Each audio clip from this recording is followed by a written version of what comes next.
Hello, traders. Kevin Macmillan. I'm going to read my story to you guys. This is my journey or my path as a trader. You can mute it and move the video around to read it on your own. It's entirely up to you. I will read this just like I do most documents that I create for those that may have trouble reading or focusing. And I may ad lib it. I may make some modifications as I'm reading it just to emphasize. When you write something and then you read it often, you go, oh, I should have did that, so I may do that here, and bear with me. All right, my story by Kevin Macmillan. Early success and the illusion of understanding. At 17 years old in 1979, I placed my first trade through Charles Schwab at the Bank of America branch in San Dimas, California. That trade was so successful that I withdrew my profits and put 50% down on a house. Before I even graduated high school, my classmates were stunned. I felt invincible. So this little house was 562 Perlana, San Dimas, California. It wasn't anything special, but it was mine, and I did feel really cool.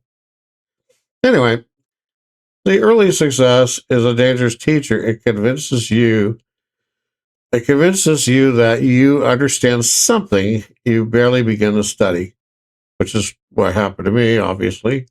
That first win planted a seed in me, the belief that trading was simple, that intelligence alone could conquer the markets. It would take me 12 years to unlearn that illusion. So when I say it took me 12 years, it took me 12 years to learn all those things that were wrong.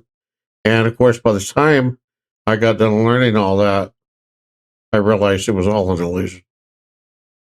12 years of losses and the realization that intelligence isn't enough. When I returned to trading with new capital, I entered a world where round-turn commissions were $150 and every trade carried weight. I attended seminars, bought 40 to 50 books, and absorbed every popular idea the industry sold. Yes, my results were terrible. This is where my story becomes rare. Most traders blame themselves. I began to notice something deeper. Every seminar taught the same ideas, and every idea produced the same disappointing results. I wasn't failing because I lacked intelligence with 186 IQ. That was never the issue. I was failing because I was doing what everyone else was doing. I was following the popularized trading concepts that were never designed to make traders profitable, only to make educators profitable. This became my first major breakthrough. If everyone is doing it, it's probably not working. Rejecting the herd and testing everything. I stopped attending seminars. I stopped buying books. I stopped assuming the experts do something I didn't. Instead, I began testing every technical indicator for its actual failure rate. The results were shocking. Many indicators performed so poorly that I couldn't understand why anyone recommended them. This led me to a new philosophy. If a method cannot be objectively tested, it cannot be trusted. This is where my relationship with risk began to change. Using options to define risk and learning their limits, I turned to options as a way to control risk. My logic was sound. The maximum loss was the premium paid. I built my own indicator to normalize daily range and used a percentage of that range as my target. I limited my time to each contract to 140 minutes. There was other things I did, by the way, but the time was the big winner here. This system worked. I grew my account for decades, eventually reaching nearly 60 million. I became desensitized to $1 million drawdowns, a sign of both experience and emotional conditioning. Yeah, there was a lot of times I had really large drawdowns, but I didn't allow it to impact me because I knew if I were going to have large wins, there was often going to be a chance of large drawdown. It just seemed logical. But then came the event no trader plans for, a medical emergency.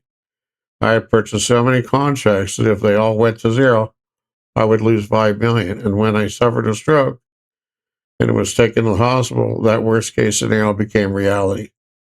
That moment permanently changed my perception of risk, rebuilding and discovering the power of quality and time.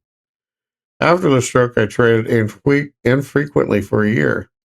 Then I made a decision that would redefine my entire approach. I would only trade in ways that did not require my constant presence.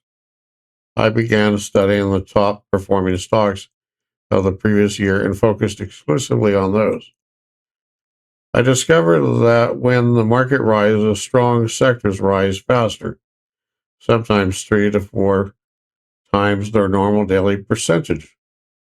I shifted to trading only high quality equities, dividing my capital into 10 parts and holding 10 positions.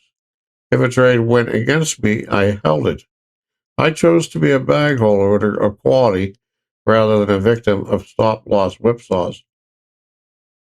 I also adopted compounding, something impossible with options. The results were staggering. Last year I made 26x my account balance. So I started this sample testing with about 25,000 and got up to just short of 700,000. And that was in 251 trading days. This year I am on track to exceed that. I now trade with zero reliance on traditional risk controls. I don't use risk at all. I don't allow it to drive my trading decisions. I don't allow it to limit my potential gains. I simply stop using risk. I can place a trade and walk away for hours, days, or months. My conclusion is simple and controversial. Risk is taught to retail traders as a poison pill, as I said in the risk document. I want everybody to understand, if you don't have the ability to understand what a quality product is, and you think something like a phase two, a biopharmaceutical is quality, you're not going to learn from this example of what I'm doing. That is not quality. That's a very difficult speculative position. You're hoping that it will make that spike and that you're in there at the right time. And then when it makes that spike, you don't even know where to get out of it. So those trades are very, very difficult. And I would discourage anybody from that.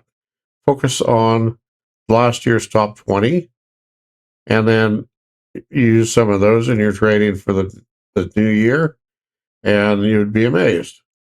Uh, Last year, the number one for this year is up around 1,200%. That should tell you something right there. This happens year over year, and you don't get all of the top 20 rolling into the top 20 for the next year. You get about 60. Well, it varies. Sometimes it's 40, sometimes it's 60. And I don't want to put an average to that, but it does vary from year to year. But you'll learn that. And if you pay attention, you're going to do very well. All right. Again, my name is Kevin Macmillan. This is just my recap of my story. To everybody out there, stay green.